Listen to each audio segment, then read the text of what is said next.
Dios les bendiga, queridos hermanos y amigos. Gracias por conectarse una vez más con tu devocional y ruego que la gloria de Dios, que la bendición del Dios Todopoderoso sea sobre tu vida y también sobre toda tu familia. Antes de seguir, quiero invitarte, por si todavía no lo has hecho, para que te suscribas a nuestro canal. Y también quiero compartir contigo en este día una palabra muy maravillosa que he titulado La segunda venida del Señor, y me he basado en segunda de Tesalonicenses capítulo 2 versículos 1 al 10, donde vamos a mirar qué dice el apóstol Pablo con respecto a la segunda venida de Jesús. Durante mucho tiempo hemos hablado, hemos anunciado, hemos escuchado acerca de la segunda venida del Señor Jesús a esta tierra. También hemos visto cómo se han levantado algunos que se han atrevido a profetizar incluso el día en que el Señor Jesús ha de venir. Otros se han autoproclamado que son Jesús de Nazaret y que han sido enviados por el Padre para este tiempo. Pero realmente podemos nosotros conocer con exactitud, con precisión, el día en el cual Jesús ha de regresar nuevamente a esta tierra. ¿Qué dice la Biblia? Según Mateo capítulo 24 versículo 36, el Señor nos dice que nadie sabe el día en que Él ha de regresar, ni siquiera los ángeles de Dios, sino solamente el Padre. Pero el hecho de que nadie sepa con exactitud, con certeza, el día en que el Señor volverá, no significa que no podamos acercarnos, que no podamos aproximarnos para conocer el tiempo de su regreso. Mateo capítulo 24, el Evangelio de Marcos capítulo 13 y el Evangelio de Lucas capítulo 21 nos hablan acerca de las señales que habrán en el tiempo o antes de la venida del Señor, en el tiempo del fin. Y basta solo con mirar esos textos para darnos cuenta que estamos viviendo estos tiempos. Pero hoy quiero referirme a un texto en especial, a un evento en especial, segunda de Tesalonicenses capítulo 2. Porque allí el apóstol Pablo, en este pasaje, está tratando de corregir algunos errores que la iglesia de Tesalónica tenía con respecto a la segunda venida de Jesús. Presten mucha atención porque le estoy hablando acerca de la segunda venida del Señor. No le estoy hablando acerca del arrebatamiento de la iglesia. Estos son dos eventos distintos. El arrebatamiento sucederá antes de la segunda venida. Ahora, en Primera de Tesalonicenses capítulo 5, verso 1, Pablo les advierte a los tesalonicenses que el tiempo de la venida del Señor es desconocido. Pero de alguna forma los cristianos de Tesalónica habían llegado a la conclusión de que la segunda venida del Señor no solo estaba cerca, sino que ya había comenzado. Es por esto que el apóstol Pablo les aconseja y les dice: no se dejen mover ni por espíritu ni por carta como si fuera nuestra. El apóstol les deja ver que la segunda venida del Señor se tardará un poco más y les dice algo fundamental. Les dice: no será sin que antes venga la apostasía y se manifieste el hombre de pecado, el hijo de perdición. Pero ¿a qué se refiere el apóstol Pablo cuando habla de apostasía? Se refiere al abandono y rechazo de la fe, que será un lapso de tiempo que culminará cuando un hombre, al cual se le conoce como el hijo de perdición, se sentará en el templo de Dios y se proclamará ser Dios y se exaltará contra el mismo Dios. Podríamos decir que esto hace referencia a una iglesia falsa encabezada por un impostor. Pablo dijo que antes que el día del Señor venga, deben suceder dos eventos. Primero, la iglesia organizada o la iglesia oficial se apartará de la fe, la abandonará, y esto es lo que conocemos como apostasía. Segundo, habrá una apostasía total cuando el Señor venga. ¿Por qué?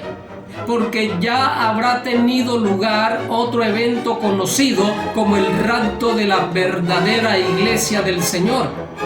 La partida de esta verdadera iglesia conducirá a una apostasía total de la iglesia organizada o de la iglesia oficial.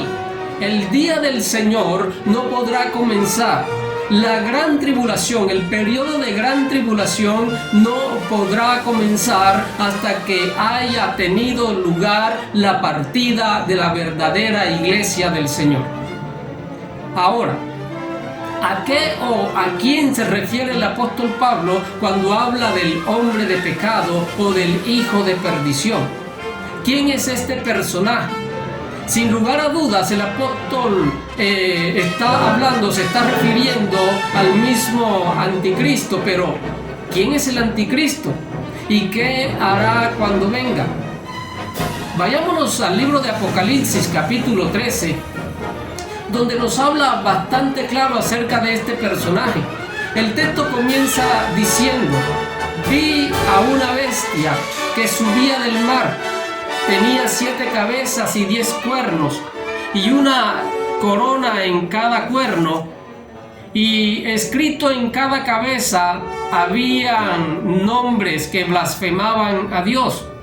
Esta bestia se parecía a un leopardo, pero tenía las patas de un oso y la boca de un león. Y el dragón le dio a la bestia su propio poder y trono y gran autoridad. Muy posiblemente se trate de un sistema político liderado por el mismo anticristo, ya que tiene poder, trono y gran autoridad.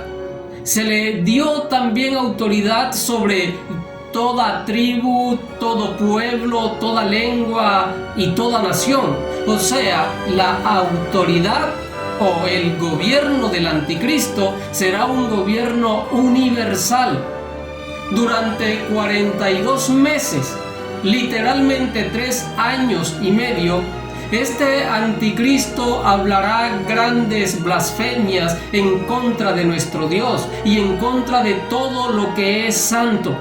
Y no solo eso, sino que dice el verso 7 que también se le permitió hacer guerra contra los santos y vencerlos.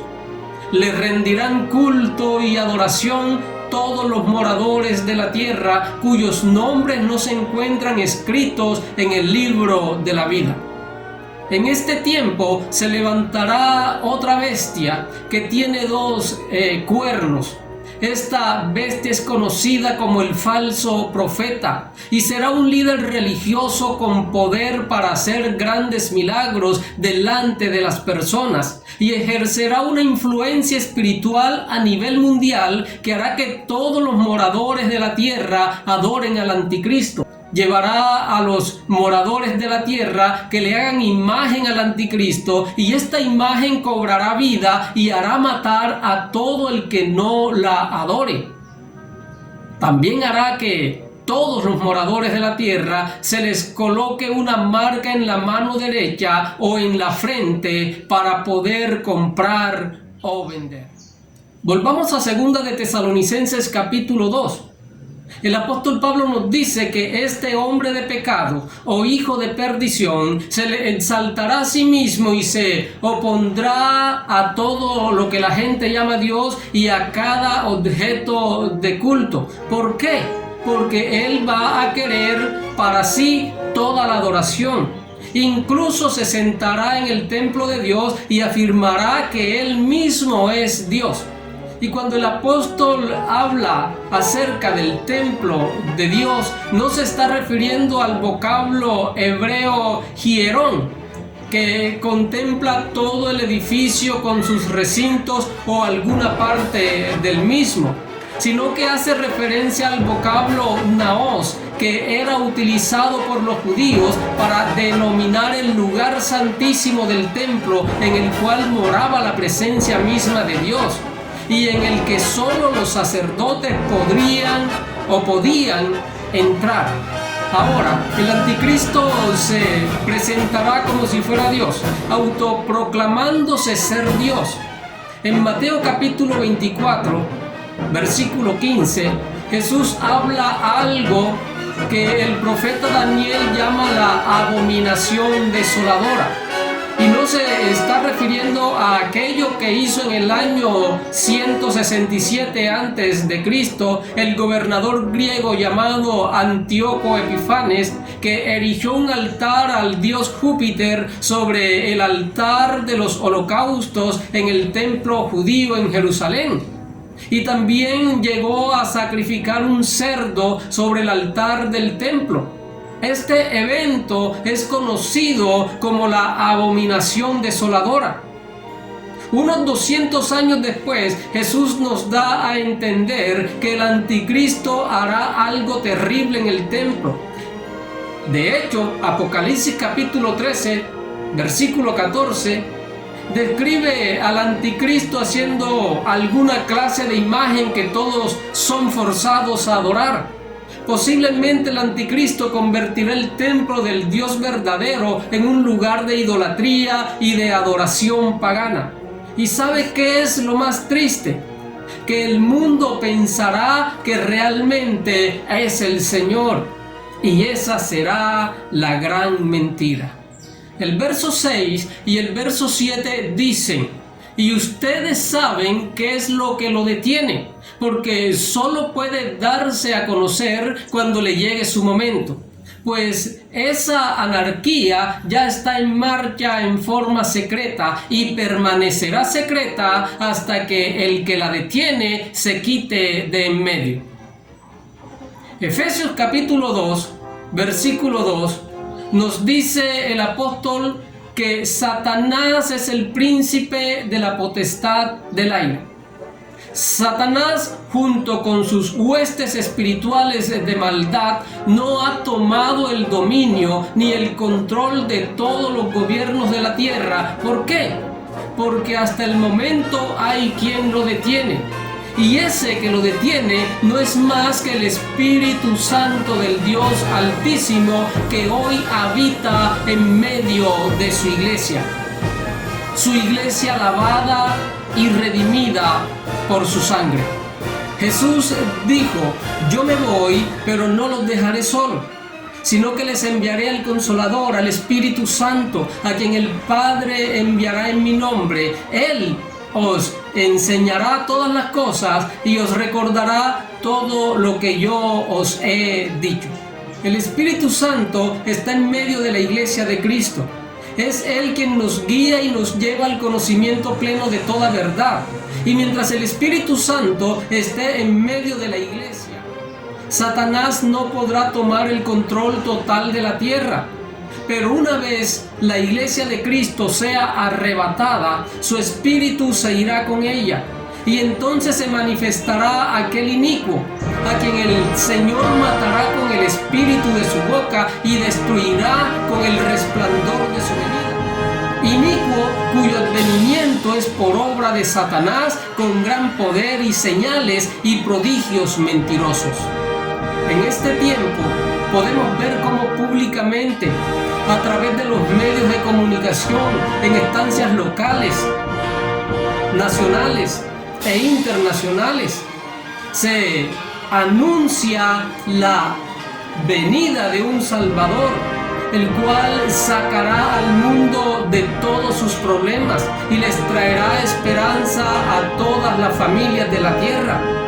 Y se les indica a los gobernantes mundiales a que le acojan y le reciban como un gran líder mundial al cual seguir. Pero nosotros sabemos, escúcheme bien, querido hermano, escúchame bien, amada iglesia. Nosotros sabemos que esto es una farsa. No es más que una fachada para la introducción del anticristo al mundo. Usted y yo y todos los que hemos reconocido a Jesús como nuestro Señor y Salvador, no esperamos su segunda venida, esperamos el arrebatamiento de la iglesia, porque estamos seguros en las manos de Jesucristo. Estamos viviendo los tiempos del fin. Tenemos el privilegio, nos tocó vivir los últimos tiempos. La venida del Señor está más cerca que nunca, está a la puerta. Así que perseveremos y mantengámonos firmes en aquel que es fiel y verdadero. Que el Señor te bendiga. Que Dios te guarde en todo tiempo y a toda tu familia. Y no olvides darle un me gusta, no olvides suscribirte si aún no lo has hecho, le das clic y te suscribes si aún no lo has hecho. No te olvides tampoco de compartirlo con otras personas que necesitan escuchar una palabra de Dios. Y tampoco se te olvide, por favor, escribirnos tus comentarios, escribirnos tus sugerencias acerca de qué te pareció esta palabra. Nos vemos en nuestro próximo devocional. Bendiciones.